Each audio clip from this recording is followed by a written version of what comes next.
right back on the street, commit more crimes before they've even had to face justice for the previous crimes. And so they truly, and then they'll release people early from prison, they have weak sentencing. So it truly is an example where they're letting the inmates run the asylum in society. And probably what's made it even worse is you have prosecutors that are being elected. They're called progressive prosecutors. They get massive amounts of funding from left-wing groups, including people like George Soros. And they get in and they say, we're going to reform the justice system. Well, they don't have the authority to do that. That's a legislative thing. So what they do is they, quote, reform it by not enforcing laws they disagree with. So in San Francisco, the prosecutor said, we're only going to prosecute you if you steal $1,000 worth of stuff. Anything less than that, just go ahead and enjoy. And so these stores are getting robbed all the time. It creates a culture of lawlessness on the streets, and it's really just damaged society. So in Florida, we don't tolerate that. We had a prosecutor up in Tampa who said he wasn't going to enforce laws he didn't like, and we removed him from his post.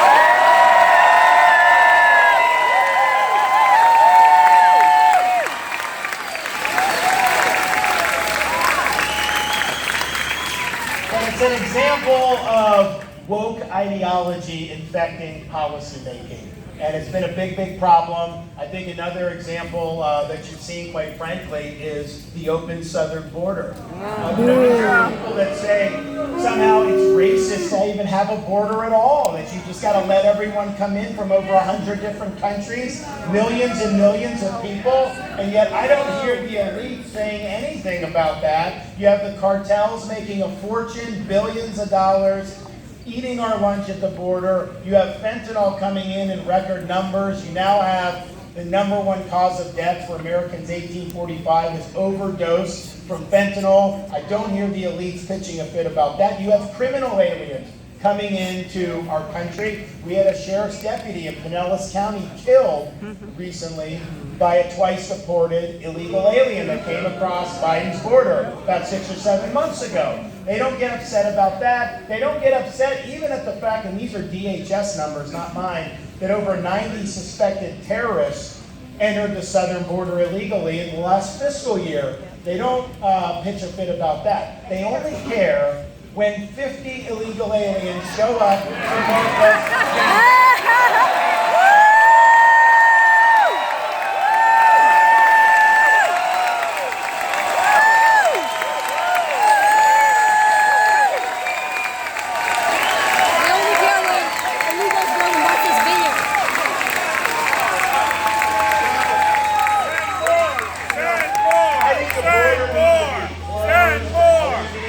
Return to Mexico, all that stuff, remain in Mexico, 100%. But you know, if Biden is going to open the border, let people come in illegally, they should have to be in sanctuary jurisdiction. We're not a sanctuary state in Florida.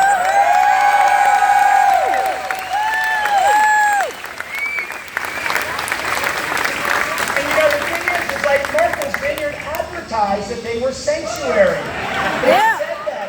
Social service office saying everybody can come, refugees, whoever, and they would do. And just think these border towns have thousands and thousands of people, very poor towns. They can't accommodate that. They have a very rich enclave, said sanctuary, like 50. What did they do? Did they accept? No. They declared a humanitarian disaster, called out the National Guard, and deported them off the island the next day.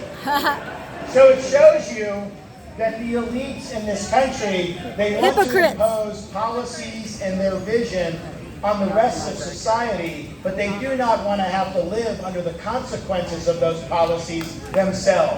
Exactly. And that is wrong.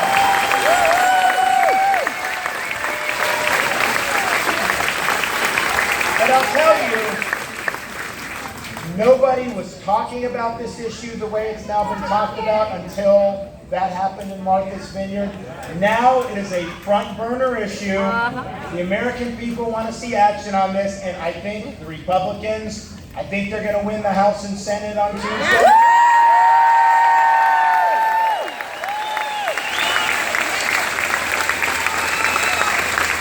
But when they do, they need to stand up for us and they need to take some action to make some changes at that border. Hold Biden accountable. Require remain in Mexico. Build the wall.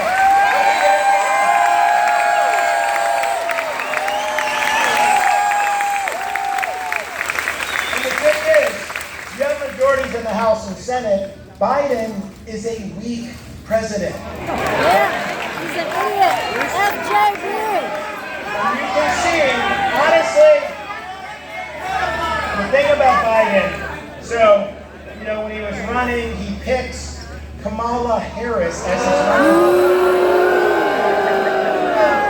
And I'm thinking, when that happened, I'm like, man, that is a terrible, terrible selection. Why would you do? But honestly, as I thought about it more and more, she's the best insurance for him for the 25th Amendment and impeachment ever. Because no matter how bad Biden does, nobody wants Harris. And so he does that himself. So Biden is a weak president, and our Congress has the ability, I think, to hold him accountable. And here's, I think, the problem, that I have with Biden is that there are things that sometimes happen. There's things that happen with an economy. There's things you saw natural. Some things happen you have to deal with as an executive. The issue with Biden is that the problems that we are suffering under, inflation, energy, open border, are problems that he created. Yes. He spent and borrowed and printed trillions of dollars when he was warned. If you do it, you will spark inflation. And now we have the worst inflation in 40 years. He made the decision to kneecap our own domestic energy production and to make us reliant on foreign oil and thinking that we can run an economy on windmills, which you can't do. He has done that. You're paying more because of his deliberate policies. And of course, his border policy is premeditated, and this is exactly what they want to happen. So Biden is creating these crises, and then what do they do about inflation? They pass legislation called the Inflation Reduction Act. But it doesn't do anything about inflation. They're treating us like we're not smart enough to realize that. What it did do is it added 87,000 new IRS agents. And if you know how the IRS works, those agents are not going to be deployed to audit liberals in Martha's Vineyard. They're going to go after middle-class Americans. And they're going to make it so that it's very difficult to operate if you don't have accountants and lawyers. That's what's going to happen. I would rather see 87,000 Border Patrol agents.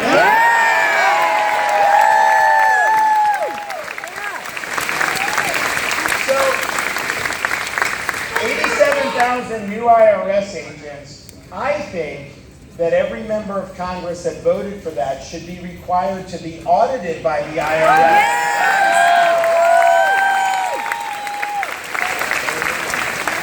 Now the good thing is, I've been fighting back against Biden since day one, but that's my job. I'm here to help you. November 8th is the first day that everybody, not just in Florida, but around the country, gets to register their verdict on Biden's policies. We had a chance to go out and let our voice heard, and in the process of doing that, we will be able, once and for all, to retire Nancy Pelosi.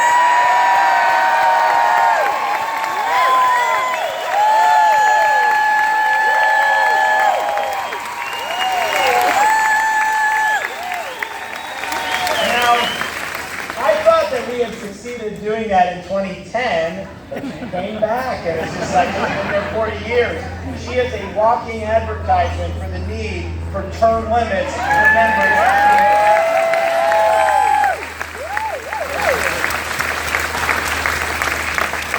One of the issues that I think we've led very well on is on the issue of election integrity. If you think about Florida, where we were 20 years ago, butt of jokes in the nation. I came in, we made some changes in Broward, Palm Beach. We ran an efficient election during COVID, but I think more importantly than that, and people praised Florida in 2020 because we counted the votes and reported them, and it was very transparent. We have since then taken really strong steps to fortify the election system. Because of legislation I signed, it is now a third-degree felony to do ballot harvesting.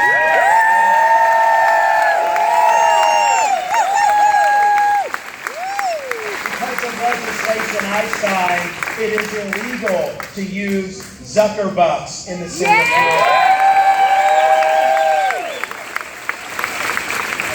And because we know that you got to make sure this stuff's enforced, we have created in state government a unit, first of its kind, to focus on investigating and prosecuting election law violations and voter fraud. And so they've got cases against illegal voters already. They've got a case against the guy in Broward. He's an illegal alien. He has 9 criminal convictions, and yet he registered to vote in Broward and voted twice in 2021, including one election that was decided by like 30 votes. In Florida, you can only vote if you are a U.S. citizen.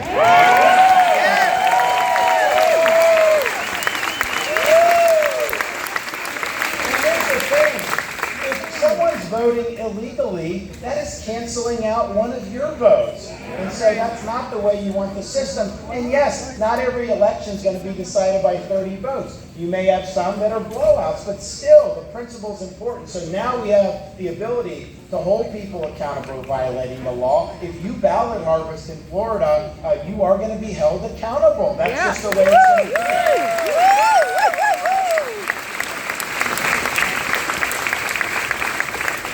So one of the things I'm proudest of in Florida is we've really led the way on the issue of education and on the issue of parents' rights.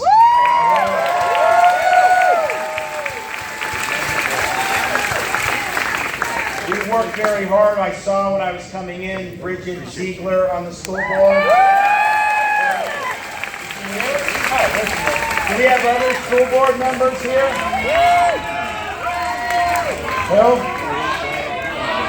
Oh, okay, I can't see. How many? Just one? Okay.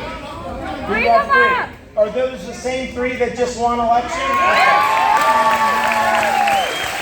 So, we helped out in these school board races and helped in a bunch of counties. We did, I think, 30 races. And, we raised and we spent a lot of resources, from some of the organizations to help get the message out. But the result is, just in the August primary, we won like 24 of the 30 races. We now have a great school board in Sarasota.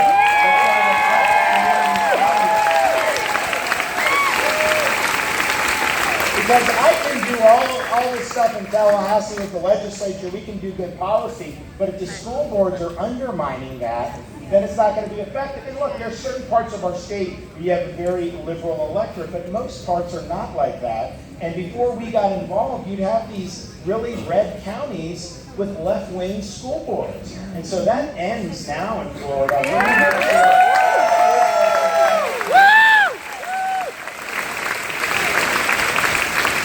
Part of the reason we've had to do that is because in Florida, we believe in protecting the rights of parents to play that fundamental role in the education and upbringing of their kids. Schools are important, school districts are important, charter schools, private, whatever you talk about, very important, but those institutions do not supersede the rights of parents. And so we've done things like curriculum transparency, so that parents have the right to inspect what's being taught in the schools. Imagine there's people that oppose that. Why would you oppose curriculum transparency? The only reason is you're worried that parents knowing what's going on will be an impediment to you using our school system to indoctrinate students. That's the only reason you oppose curriculum transparency. And yes, we do not believe schools should be used for indoctrination. It should be used for education. And that is why we have banned critical race theory in our curriculum. To hate our country or to hate each other. No, we're going to teach the truth about our country, about our Constitution, about our founding principles. about our Bill of Rights. We're going to teach students what it means to be an American citizen. That is our obligation.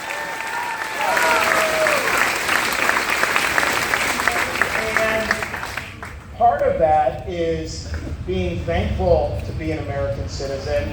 Part of it's understanding other systems. And so I signed legislation this year, starting tomorrow, November 7th. Every November 7th is going to be a day for the state of Florida to reflect and then have students learn in school about the victims of communist regimes throughout the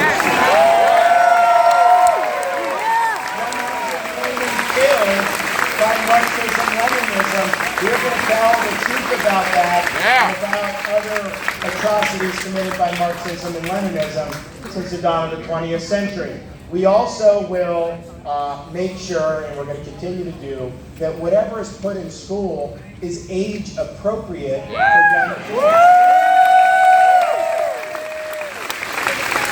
My wife and I have a 5, a 4, and a 2-year-old at home, so we're very sensitive about some of the things that are going on in society. And first of all, we're fortunate in Florida to have the best First Lady in all 50 states.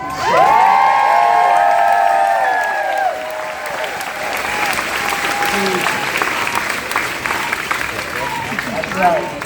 She said that she wanted to do this movement, Mamas for DeSantis. She said she hoped to sign up 1 million moms throughout the state of Florida. Yes.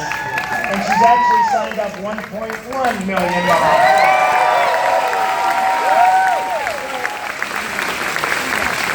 And oh, by the way, on the hurricane, she started, before it even hit landfall, Ian, she did a Florida Disaster Fund effort, and she's now raised over $54 million for storm damage.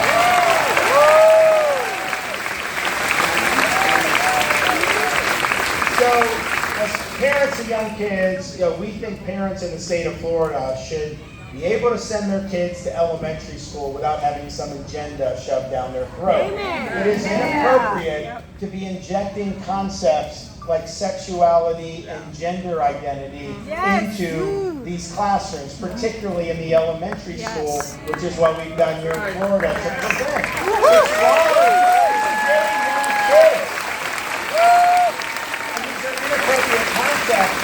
It's wrong to tell some first grader that their gender is a choice, or tell a third grader that they may have been born in the wrong body. That is happening in other parts of this country. And we had a legislative debate over a bill called Parents' Rights in Education that was going to put a stop to it. Now the left had a spasm about this. The media had a spasm about it. They demagogued the bill, but the left was smart. They knew they could not win election running on teaching a first grader that they could change their gender. They know people don't want that. That's not good. They know they would lose. And so what they thought they could do was enlist the help of woke corporations to put pressure on either legislature or on me and maybe kill the bill that way. And so they enlisted the granddaddy of them all in the state of Florida, Disney, to come out and oppose. Came out and opposed it, and look, they demagogued that it was wrong, but a lot of people were saying, if they can get Disney to bring the hammer down, then this is not something that is going to be able to be signed into law, because no governor has ever stood up to Disney. And in fact, if you look since the 60s just about, whatever Disney has wanted in Florida, Disney has gotten in Florida. Until now.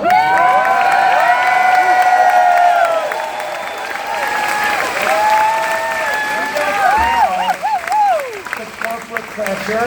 We're not going to stand back because a California-based corporation is trying to bring the heat. We stood strong. We stood for you and your families and your kids. And we signed the bill into law. Then you had the situation where they were saying they're going to try to repeal the bill and all this, and people are just like, what is going on here? The thing is, though, they're not just a normal company. They get massive Subsidy and special privileges in Florida. They've had for decades their own government that they control in Central Florida. They're exempt from laws that their competitors have to follow, and they get major tax breaks. And so we said, sexualizing these young kids is wrong. It is not consistent with Florida values.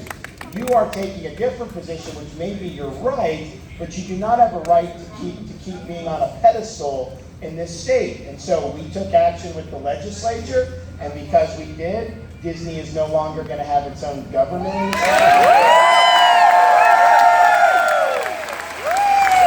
They're going to live under the same laws as everybody else. And they're going to pay their fair share of taxes.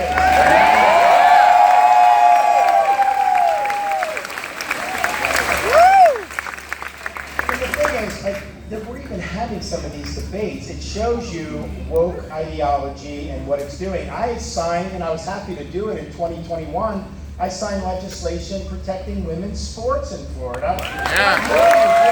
Don't get me wrong. You know, but you have a situation, and it's crazy. You compete on the men's swim team for 3 seasons, and then you switch to the women's team, and you win the national championship. Who's from this area who should have been national champion?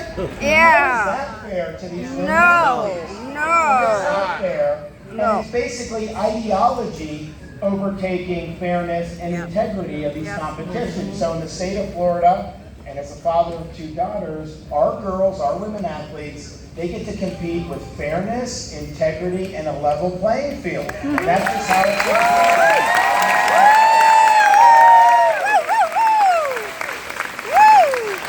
And to show you kind of how out of control this has gotten, this is sad that we haven't even talked about it, but in the most recent years, you've seen an increase in physicians giving minors, teenagers, puberty blockers, and performing sex change operations on minors.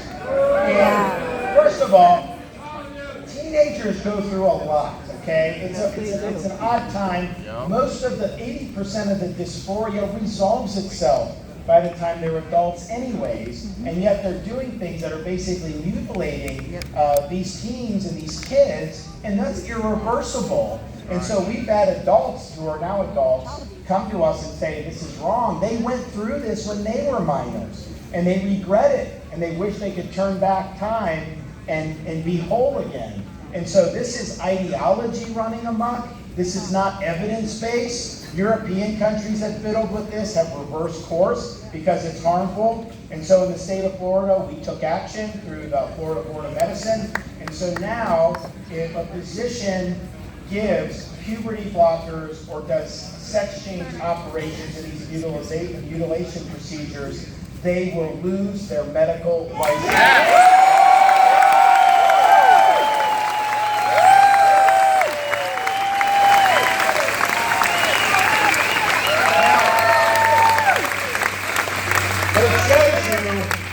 We have woke ideology that's infecting a lot of different institutions. And yeah, in the political sphere, legislative sphere, of course, we're going to defeat that ideology in Tallahassee, but you see it in many different institutions. So in the state of Florida, we will fight on all fronts. We will fight the woke in corporate America. We will fight the woke in education. We will even fight the woke in medicine. We will never, ever surrender to the woke mob.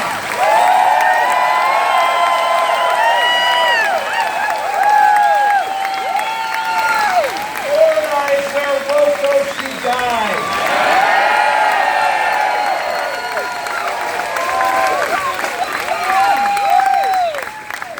I'm excited for Tuesday. I mean, we are too. I reckon that there's a lot of voters in Sarasota, Manatee counties that are going to storm those polls on election day. We're already doing very well on the turnout, by the way, but I think that the big election day turnout is going to put us in position to have historic victories across the country.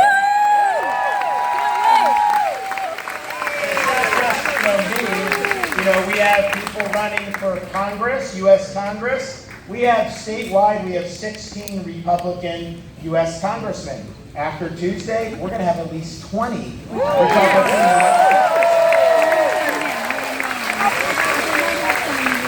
We have an opportunity if we can re-elect people like Fiona McFarland. Where's she at? Is she here? Fiona McFarland, Sarasota. If we can re-elect people and elect some others, we could have super majorities in the Florida legislature, House and Senate. And I want to thank the folks here in Sarasota. I know we have Jack Brill is here and Christian Ziegler for working hard to really make this county one of the Republican engines of the state of Florida. I think this is going to be the best year ever in Sarasota.